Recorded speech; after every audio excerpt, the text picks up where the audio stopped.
안녕하세요. 파이프트리 캠퍼스입니다. 오늘은 레벨 2 첫 번째 클래스 선형회귀 모델에 대해 이야기하겠습니다. 선형회귀 모델 학습은 3주에 걸쳐 진행되며 첫 주차에 선형회귀의 개념, 회귀계수, 선형과 비선형, 둘째 차에 다중공산성과 변수선택법, 규제 모델, 마지막 주차에 로지스틱 회귀에 대해서 학습하게 됩니다. 오늘은 그중 첫 번째 시간인 선형회귀 개념과 회귀계수, 선형과 비선형에 대해 알아봅시다. 레벨 1에서 살펴보았듯이 회귀 분석은 인공지능의 유형 중에 머신러닝에 속해 있습니다. 머신러닝 중에서도 지도학습에 속합니다. 기억이 나시는지요?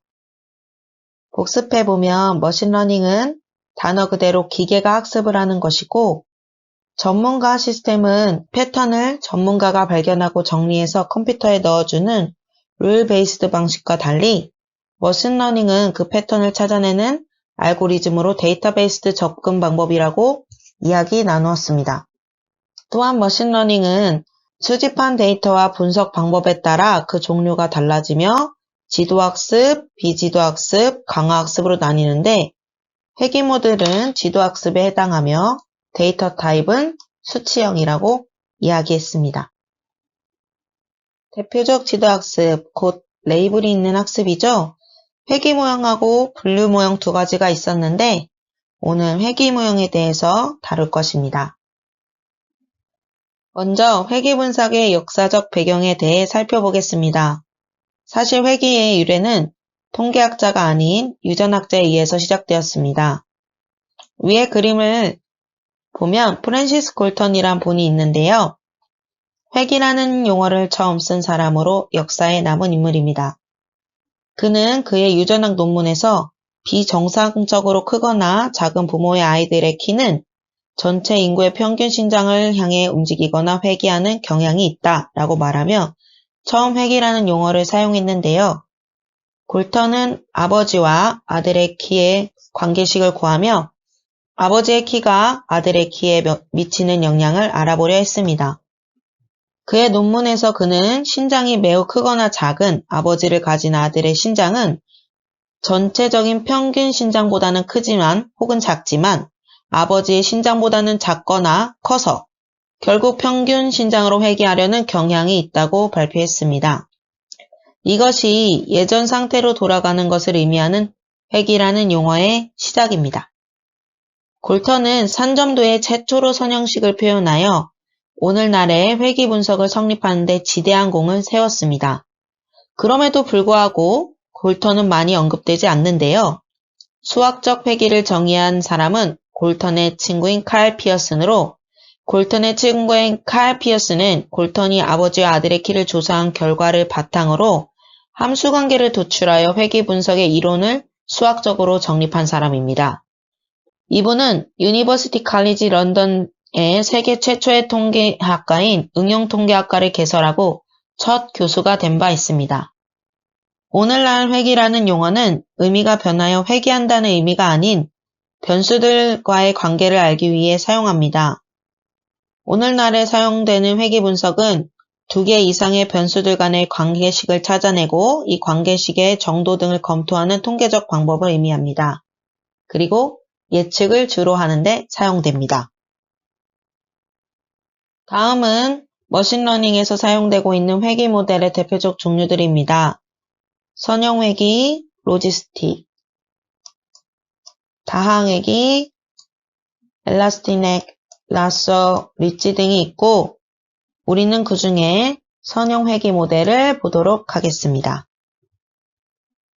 이 그림은 선형, 비선형 관점에서 회귀 모델을 분류한 것인데요. 회귀 분석은 선형 회귀와 비선형 회귀로 나뉘고 선형 회귀 모형에는 독립 변수와 종속 변수의 개수에 따라 단순 선형 회귀, 다별량 단순 선형 회귀, 다중 선형 회귀, 다별량 다중 선형 회귀로 나뉩니다. 비선형 회귀는 비선형 회귀 모델과 비선형 회귀 모델을 선형 변환한 모델로 분류할 수 있는데요. 이항 로지스틱 회귀, 다항 로지스틱 프로그램 모형이 있습니다. 다시 선형회기로 돌아와서 선형회기에는 독립변수와 종속변수의 개수에 따라 4가지로 분류할 수 있는데 독립변수의 개수, 곧 설명변수라고도 하고 원이 되는 변수로서 이 변수가 하나일 때 단순 선형회기, 2개 이상일 때 다중 선형회기라고 합니다. 결과가 되는 변수인 종속변수가 2개 이상일 때 다시 독립변수에 의해 모델이 나뉘는데요. 종속변수가 2개 이상이면서 독립변수가 하나일 때는 다별량 단순 선형회기, 종속변수가 2개 이상이고 독립변수도 2개 이상, 그러니까 원인도 2개 이상, 결과도 2개 이상일 때 그 변수가 각각 2개 이상씩일 때 다별량 다중 선형회기라고 합니다. 머신러닝에서 이 부분이 자세히 다루어지지 않으니 이렇게 분류하는구나 정도만 알고 넘어가시면 되겠습니다. 다음은 선형회기 모델의 개념에 대해 알아보겠습니다. 먼저 정의를 살펴봅시다.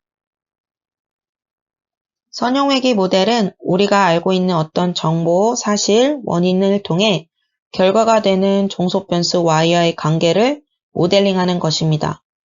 또한 모델링을 바탕으로 어떤 새로운 주어지는 x에 대해 실제 어떻게 될 것인지 예측하는 것까지 포함합니다.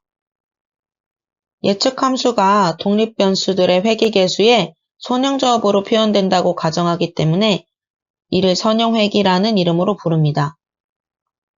가장 기본적인 머신러닝 기법 중 하나로서 일반화 예측함수는 다음과 같습니다. 수식이 복잡해 보이지만 별로 그렇지 않습니다. y는 종속변수로 독립변수에 의해 값이 달라지는 결과값입니다. 추후 모델링을 하면 새로운 데이터를 적합하여 예측값을 알아내기도 하므로 예측값이라고 하기도 합니다. W라고 되어 있는 것은 각 독립변수에 대한 가중치, 개수, 파라미터 모두 같은 용어입니다. 이렇게 얘기합니다.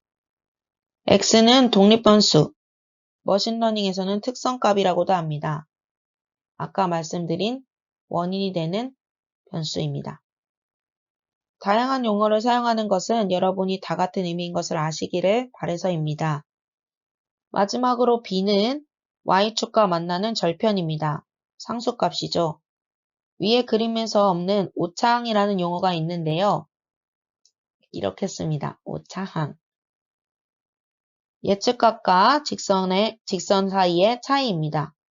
다음 예를 통해 더 자세히 알아보도록 하겠습니다. 학습 시간과 점수에 대한 데이터셋이 있습니다. 이 데이터셋을 훈련 데이터라고 합시다. 훈련 데이터를 가지고 선형회기 모델을 만들어 볼 것입니다. 우선 데이터를 학습시킵니다. 학습시킨다는 의미는 트레이닝 데이터, 이 데이터의 특성을 가장 잘 표현할 수 있는 가중치와 절편을 찾는 것입니다. 학습을 마치고 곧 한 번도 학습하지 않은 테스트셋을 사용하여 그 결과값을 예측하게 됩니다. 데이터 스플릿에 대해서는 레벨 1 2주차 두 번째 동영상에 잘 설명되어 있으니 참고하시기 바랍니다. 간단히 나누면 과대적합의 문제와 실제 성능을 확인하기 위해 테스트셋을 따로 분리시켜서 학습한다고 이야기했었습니다. 그리고 나서 예측 결과에 따라 이 과정을 반복하며 최적의 모델을 찾습니다. 선형회계의 모델이 전체 과정은 이렇습니다. 그럼 이 훈련 데이터를 가지고 실제 그래프를 그려봅시다. 먼저 표를 보면 학습 시간에 비례해 점수가 증가하는 경향이 있습니다. 그래프를 보시면 1, 2, 3, 3개의 선이 있습니다. 어떤 선이 가장 데이터를 잘 표현하는 것으로 보이십니까? 학습시킨다는 의미는 트레이닝 데이터의 특성을 가장 잘 표현할 수 있는 개수와 절편을 찾는 것이라고 했던 것을 기억해 보십시오. 아마 대부분의 분들이 2번을 선택하셨을 것입니다. 이것이 학습의 개념입니다. 데이터의 특성을 가장 잘 표현할 수 있는 가중치와 절편을 찾는 것입니다. 이 경우에는 독립변수가 하나이므로 단순 선형회기에 해당합니다. 엑셀에서 그래프를 그릴 때 옵션으로 선택하면 자동으로 그려주기도 하니 궁금하신 분들은 그려보시기 바랍니다. 그러면 가상 데이터를 잘 설명하려면 어떻게 해야 할까요? 데이터와 예측 값의 차, 즉 오차가 가장 작아야 합니다. 화살표가 보이시지요? 이것은 추정한 예측값과 실제 데이터 값의 차이입니다. 만약 오차가 크다면 우리가 추정한 개수와 절편이 모델을 잘 설명하지 못하고 있는 것이기 때문에 다시 추정하는 것이 필요합니다. 선형회귀 모델은 모든 데이터의 오차의 합이 최소가 되는, 즉 값을 가장 잘 예측할 수 있는 가중치와 절편을 찾는 것이라고 했습니다. 그런데 한 가지 문제가 있습니다. 여기서 오차는 데이터의 실제값과 예측값의 차이를 모두 더해 수식으로 나타낸 것인데 자료와 평균의 오차만 구해서 그대로 더하게 되면 평균값의 정의로부터 오차의 합은 반드시 0이 되게 되어 있습니다. 그렇기 때문에 그대로 사용하지 않고 오차를 제곱해서 양수로 만든 후에 사용합니다. 스퀘어 에러라고 합니다. 오차를 제곱하면 몇 가지 이점이 있습니다. 우선 오차가 항상 양수가 됩니다. 오차가 양수가 되므로 오차의 합이 0이 되는 문제를 해결할 수 있습니다. 또한 오차가 커지므로 우리 눈에 보기에 쉬우며 제곱을 하기 때문에 계산의 결과값이 계산값과의 차이가 더 커서 학습에 용이한 부분도 있습니다. 마지막으로 딥러닝 등의 알고리즘인 그라디언트 디센트에서 편미분이 용이해지는 장점이 있습니다. 그라디언트 디센트에 대해서는 추후 다른 강의에서 다시 접하게 될 것이므로 본 강의에는 언급하지 않겠습니다. 오차 제곱의 평균의 식은 다음과 같이 표기합니다. 결과값에서 예측값을 뺀 후 제곱한 것을 전체 수 n으로 나눈 것입니다. 선형회귀의 비용함수로 코스트 펑션이라고도 합니다. 그리고 이렇게 표기하기도 합니다. 평균 오차가 작을 때 새로운 데이터의 결과값도 오차가 작을 것으로 예상하기 때문에 평균 오차가 작은 것을 우리는 찾아야 합니다.